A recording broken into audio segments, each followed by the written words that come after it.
Do your locator dentures fracture because they can't be made thin enough? Why do you settle for traditional locator dentures when you can achieve something stronger, thinner, and more reliable? Welcome to my tutorial on a fully digital workflow for locator dentures, featuring an internal titanium bar embedded in Lucitone-printed dentures.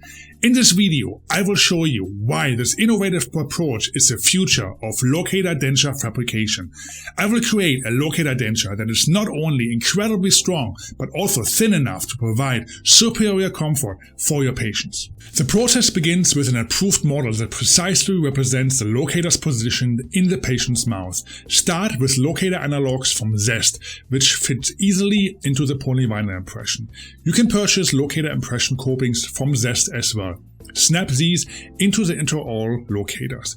In the lab, I use soft tissue gingival material to create the model. Remember to spray a universal separator on the impression before you start. Then surround the analogs and parts of the gingival with a soft tissue material. Use a wet Q-tip to smooth out any uneven areas.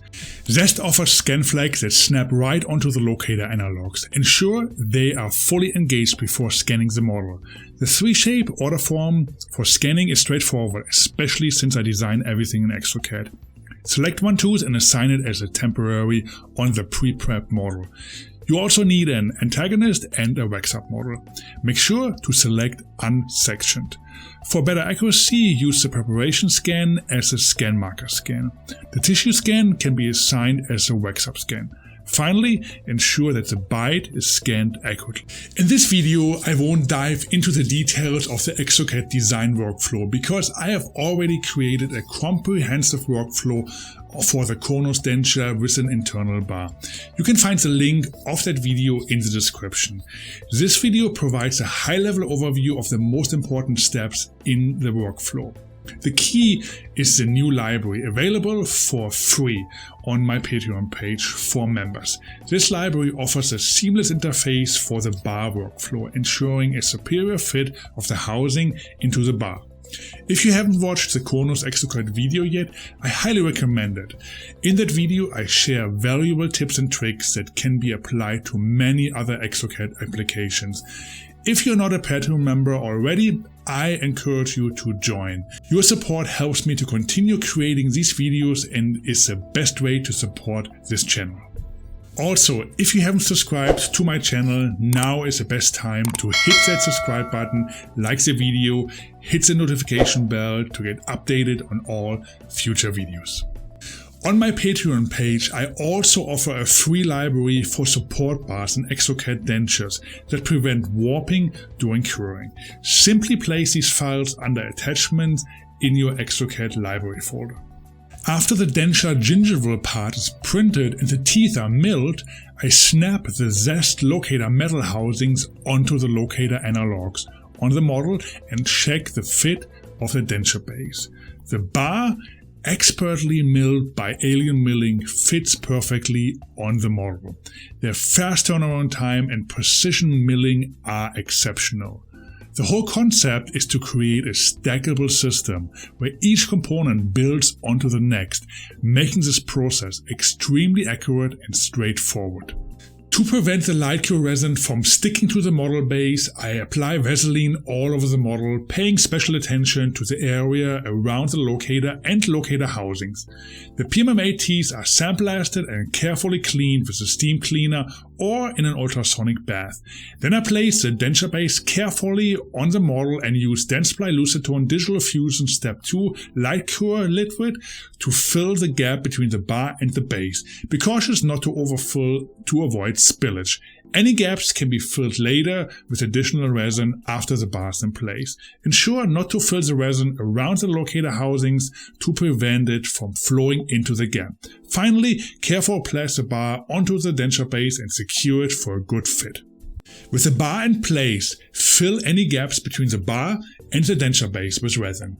Next, start filling the voids for the denture teeth. Be careful not to overfill these voids, as it can be challenging to clean and cause unnecessary work for you or your staff.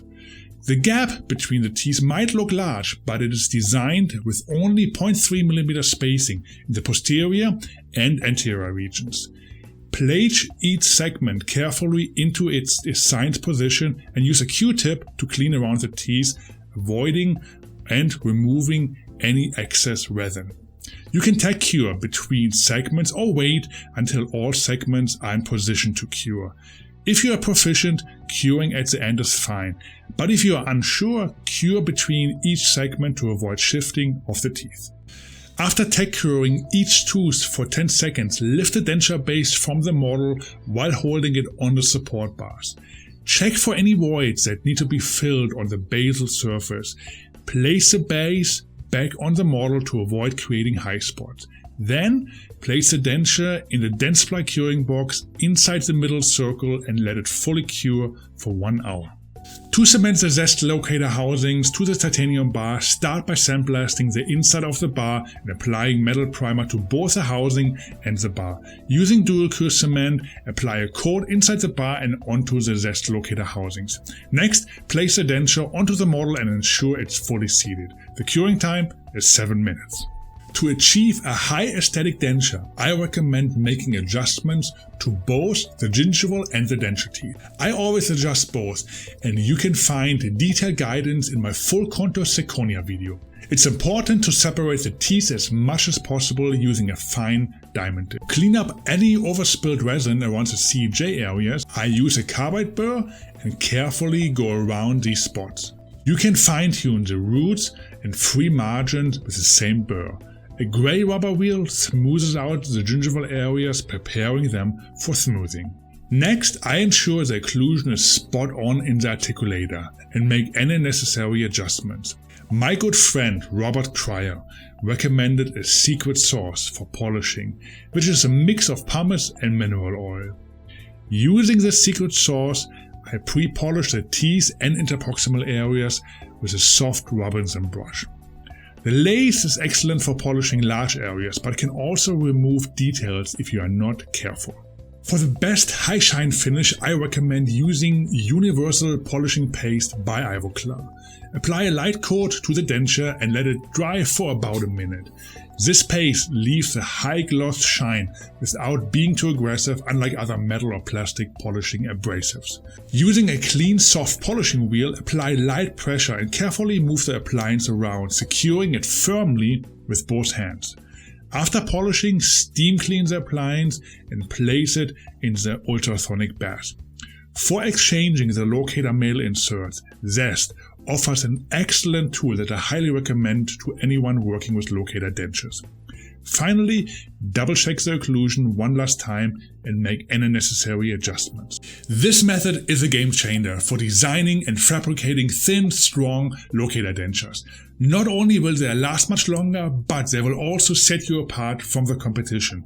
Embrace this innovative approach and elevate your lab with exceptional results that impresses every patient. I hope you enjoyed this video, and don't forget to check out the design video here on my channel or on my Patreon page. Please leave a nice comment, like this video, and if you want, share it with your friends. If you haven't subscribed, I know you're very busy, but now it's the best time to hit that button. You can download the Exocad library for free from my Patreon page, or if you want to support this channel. Until then, stay tuned.